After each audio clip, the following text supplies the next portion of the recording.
menurut pengakuan klien kami kemarin, kami konfirmasi kembali di lapas tadi kemarin sore, bahwa mereka itu diintimidasi, disiksa secara fisik, ya kan? Oleh siapa? Ya termasuk oleh Rudiana menurut pengakuan mereka, ya kan gitu kan? Sehingga keterbatasan tidak tahan siksaan menurut pengakuan daripada klien kami terpidana, Kang Deddy juga dengar kemarin, kan gitu kan? Menurut pengakuan mereka bahwa mereka tidak tahan sehingga mereka mengaku.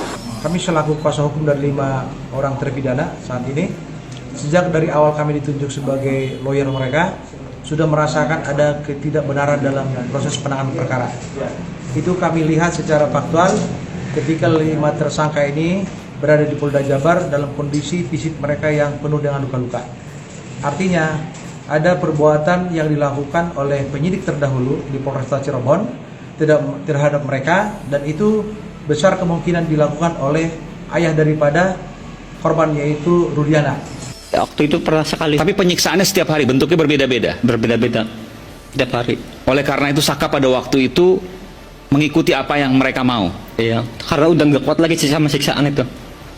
Tapi karena pada waktu pemeriksaan disampaikan bahwa katanya Saka Tatal diintimidasi, kemudian tidak didampingi oleh keluarganya ataupun pengacara, kemudian mendapatkan penganiayaan dan sebagainya.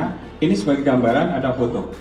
Ini adalah foto Saka Tatal ketika diperiksa tahun 2016. Dan dibilang bahwa katanya yang memeriksa adalah Rudianta atau ayahnya Egy. Ini diperiksa oleh penyidik Polres Kota Cirebon.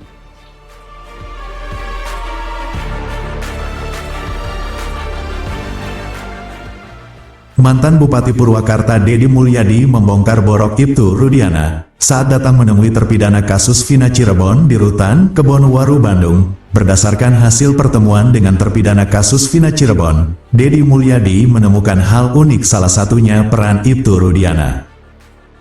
Menurut keterangan para terpidana kasus Vina Cirebon kepada Deddy Mulyadi, diketahui Ibtu Rudiana menyuruh mereka untuk mencari barang bukti palsu berupa batu dan balok kepada Jaya dan Sudirman. Diketahui barang bukti itulah yang menjadi cikal bakal Vina Cirebon diduga dibunuh oleh para terpidana. Menurut Deddy Mulyadi, padahal barang bukti tersebut bukan batu dan balok melainkan bambu. Selain itu, para terpidana kasus Vina Cirebon juga mengaku kepada Deddy Mulyadi, mereka ditangkap di depan SMP 11 Cirebon oleh unit narkoba yang dipimpin Ibtu Rudiana. Setelah ditangkap Ibtu Rudiana, para terpidana kasus Vina Cirebon pun mendapatkan penyiksaan. Kemudian setelah itu, para terpidana kasus Vina Cirebon juga diminta oleh Ibtu Rudiana menandatangani berita acara. Terima kasih nih kepada perusahaan film kan mengangkat ini walaupun kami nggak dilibatkan. Itu sebenarnya kerinduan kami, walaupun kami dan keluarga sudah berusaha untuk membuka itu, meyakinkan masyarakat, baik media, termasuk juga melaporkan mereka-mereka yang melakukan penyiksaan terhadap tersangka pada saat di Polresta Cirebon Kota. Kalau Polda Jabar clear ya, tidak melakukan sesuatu, dan welcome mereka sama kami. Nah, ini kesalahan fatal ini ada di orang tuanya daripada si korban, dan Kapolda harus segera mencopot dia itu. Ini keras saya katakan. Katanya dipukulin, disiksa Pak, telinganya dimasukin pupuk rokok, sampai terluka Pak. Masya Allah, sampai dipukulin muka aja bonyok semua Pak. Gitu waktu itu? Iya, anak cerita. Anak cerita ya? Iya. Ada foto-fotonya itu ya? Ada. Di lain sisi, mantan Bupati Purwakarta ini menyebut jika polisi tak perlu mencari 3 DPO yang ditetapkan sebelumnya. Ternyata pernyataan Deddy Mulyadi bukan tanpa sebab. Dia menjelaskan mengapa bisa mengeluarkan pendapat menghebohkan ini. Menurutnya, 3 DPO yang pernah dinyatakan oleh pihak kepolisian adalah hasil kesaksian dari Sudirman. Sudirman adalah salah satu terpidana kasus Vina Cirebon yang kini mendekam di penjara. Kemudian Deddy Mulyadi menjelaskan kronologi kasus Vina secara lengkap hingga muncul adanya 11 pelaku pembunuhan. 3 orang yang dinyatakan DPO itu dan 2 orang di-delete ya, dianulir oleh Polda Metro Jaya, Polda Jabar itu berdasarkan keterangan Sudirman yang sekolahnya 17 tahun baru lulus SD. Artinya tidak naiknya 4 kali. Dan kita tahulah Sudirman tidak memiliki kapasitas daya pikir yang cukup untuk memberikan penjelasan hukum yang berakibat pada terpenjaranya orang lain.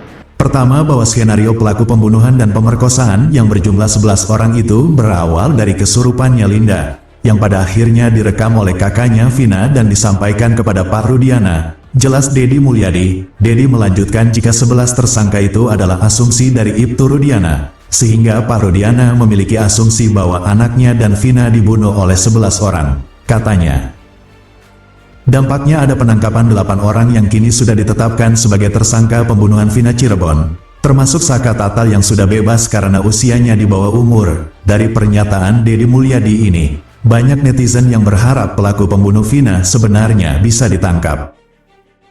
Sebagai informasi, sosok Ibtu Rudiana menjadi sorotan dalam penanganan kasus Vina Cirebon.